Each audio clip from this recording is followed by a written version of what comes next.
After the Council of Chalcedon ended, different churches had varying reactions to it. Beyond the Roman Byzantine Empire, other churches remained either unaware of or unaffected by the council and its decisions for some time. For example, the churches of Ethiopia and Armenia were not impacted by the immediate aftermath of the council, though they eventually came to reject it. Additionally, the Christians who belonged to what is now known as the Assyrian Church of the East made up nearly half of the world's Christian population at the time. Nevertheless, the Council of Chalcedon did not affect them, as they were no longer in communion with the imperial church. Instead, they spared no effort to spread the gospel eastward, all the way to Japan. However, the main purpose of this video is to explore the way the Council of Chalcedon was received or rejected by different churches, and how the empire dealt with dissident voices, starting with the churches of Rome, Constantinople, and Alexandria. Papal legates returned to Rome, reporting the triumph of Leo's position and the acceptance of the tome he composed as an orthodox statement of faith by the Council of Chalcedon. At no point was the authority of Chalcedon challenged in the West in general, and in Rome in particular. A testament to the uncontested authority of the Council of Chalcedon, held in Rome, is what Pope Gregory the Great, died 604, stated approximately 100 years after the council convened. "I confess that I receive and revere, as the 4 books of the gospel, so also the 4 councils. These with full devotion I embrace, and adhere to with most entire approval, since on them, as on a 4-square stone, rises the structure of the holy faith.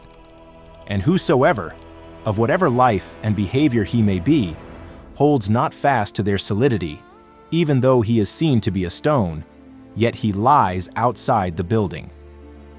This quote reflects the overall attitude of the Church of Rome toward the Council of Chalcedon from that point onward. Indeed, even subsequent councils, such as the Second Council of Constantinople, 553, and the Third Council of Constantinople, 681, were seen as mere commentaries on the Council of Chalcedon. The enthusiasm with which the Eastern churches embraced the council fades in comparison with that of the Western Church. The churches in the East did not share the Western enthusiasm for the Council of Chalcedon. After all, they were asked to adopt a new definition of faith that they deemed unnecessary and largely inconsistent with their customary language. As for Leo's tome, it was only accepted as an antidote to Eutychianism. The Church of Constantinople, its headquarters being in the imperial city, was involved in the negotiations between the churches that accepted Chalcedon and those that rejected it. Different emperors and patriarchs of Constantinople had varying views on the Council of Chalcedon, with some accepting it as compulsory, while others saw it as compatible with non-Chalcedonian Christology that closely adhered to Cyrillian Christology. Whenever the Church of Constantinople reached reconciliation with Eastern churches that rejected Chalcedon, its relationship with Rome deteriorated, as Rome saw the Council of Chalcedon as possessing unnegotiable authority. A prime example of this is the union among Eastern Christians led by Acacius of Constantinople, 472 to 498, whose efforts were met with protests from Rome, resulting in the Acacian Schism. Whenever the Church of Constantinople fully aligned itself with Rome, its relationship with the churches of the East, especially those that rejected Chalcedon, deteriorated. By the end of Emperor Justinian's reign in 565, it became clear that Rome and Constantinople would remain aligned, and the Chalcedonian Schism would be solidified indefinitely, despite attempts at reconciliation that lasted for about a century after the Council of Chalcedon was convened. Protesting the deposition of Dioscorus of Alexandria, the people of Egypt largely rejected the Council of Chalcedon in allegiance to their now exiled patriarch and his predecessor, Cyril. The reputation of the council as crypto-Nestorian, along with the imperial maneuver of imposing a governor-patriarch Proterius, left a bitter taste in the mouths of most Egyptians, with a minority accepting Proterius's authority. The fact that he was both a governor and a patriarch simultaneously did not help the situation, as the use of violence to solidify his position became rampant. The non-Chalcedonian majority began referring to the newly imposed Patriarch's Church pejoratively as the Melkite Church, meaning the Church of the King. Refusing to recognize his authority, the people of Egypt elected a new patriarch, Timothy II, Elurus of Alexandria, after news of Dioscorus's death in 454 CE reached Egypt, ignoring the imperially installed patriarch Proterius. This election was swiftly met with violence, resulting in the deaths of 10,000 Egyptians and the exile of Timothy II to Gangra, where his predecessor had died. However, one cannot claim that the violence was always unidirectional. Proterius's brutal murder is often ascribed to non-Chalcedonian Egyptian mob.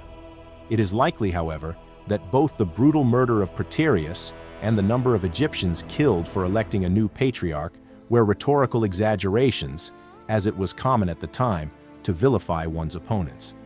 For a century afterward, Egypt continued to engage in negotiations with the Chalcedonian churches, hoping to reach a resolution that was to unify the church.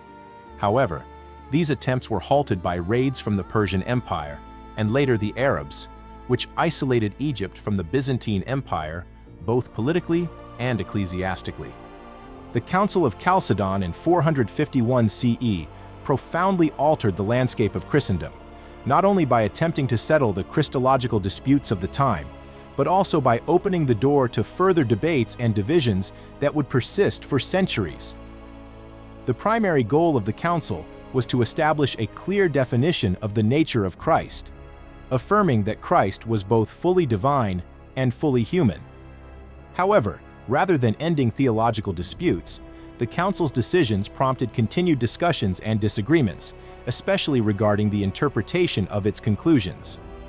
For the churches that accepted Chalcedon, there was a need for additional ecumenical councils to safeguard Chalcedon's orthodoxy and prevent it from being interpreted in heretical ways.